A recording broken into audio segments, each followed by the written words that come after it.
विठोबा विठ्ठल भगवान की कथा। वह कैसे भगवान बने। मराठी भक्ति परंपरा में प्रसिद्ध एक लोकप्रिय कथा। आइच विठल भगवान कैसे भगवान बने। एक सुंदर भक्तिमय कथा। विठ्ठल या विठोबा भगवान को श्री कृष्ण या श्री विष्णु का ही एक रूप माना जाता है। उनका प्रमुख मंदिर महाराष्ट्र के पंढरपुर में स्थित है। लेकिन क्या आप जानते हैं कि विठोबा भगवान कैसे विठोबा बने? आइए इस प्रसिद्ध कथा को सुनते हैं। कहानी पुंडलिक और विठोबा की कथा।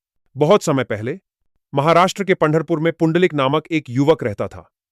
वह पहले माता पिता का अनादर करता था और सांसारिक सुखों में लिप्त था। लेकिन धीरे धीरे उसमें परिवर्तन आया। वह अपने बूढ़े माता पिता की सेवा में लग गया और पूरी श्रद्धा से उनका ध्यान रखने लगा। वह समझ चुका था कि मातृ-पितृ सेवा ही सच्ची भक्ति है। भगवान श्री कृष्ण का आगमन। उसकी सेवा भावना से प्रसन्न होकर भगवान विष्णु या श्री कृष्ण स्वयं उसके दर्शन के लिए पंढरपुर आए। जब भगवान घर पहुंचे उस समय पुंडलिक अपने माता पिता की सेवा में व्यस्त था। भगवान ने दरवाजा खटखटाया। पुंडलिक ने कहा, हे प्रभु, क्षमा करें, मैं अभी माता पिता की सेवा में हूं, कृपया थोड़ी देर प्रतीक्षा करें। उसने एक ईंट विट्ठा भगवान के सामने रख दी और कहा, आप इस पर खड़े हो जाइए। भगवान मुस्कुराए और कमर पर हाथ रखकर उसी ईंट पर खड़े हो गए। पुंडलिक के सेवा भाव से अत्यंत प्रसन्न होकर उन्होंने उसकी भक्ति को स्वीकार किया। विठ्ठल विट्ठा पर खड़े भगवान।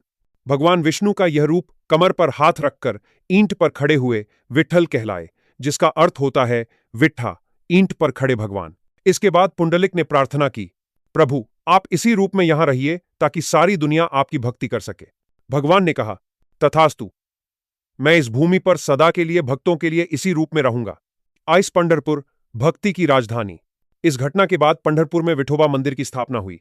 आज भी लाखों भक्त प्रतिवर्ष वारी पैदल यात्रा करके पंढरपुर जाते हैं और जयकार करते हैं। ज्ञानेश्वर माउली, तुकाराम माउली, जय जय विठ्ठल। पुंडलिक वरदा हरि विठ्ठल। संदेश। इस कहानी से हमें यह सीखने को मिलता है कि सच्ची भक्ति सेवा में है, विशेष रूप से माता पिता की सेवा में। जो अपने कर्म, सेवा और प्रेम से प्रभु को बुलाता है, प्रभु स्वयं उसके द्वार पर आ जाते हैं।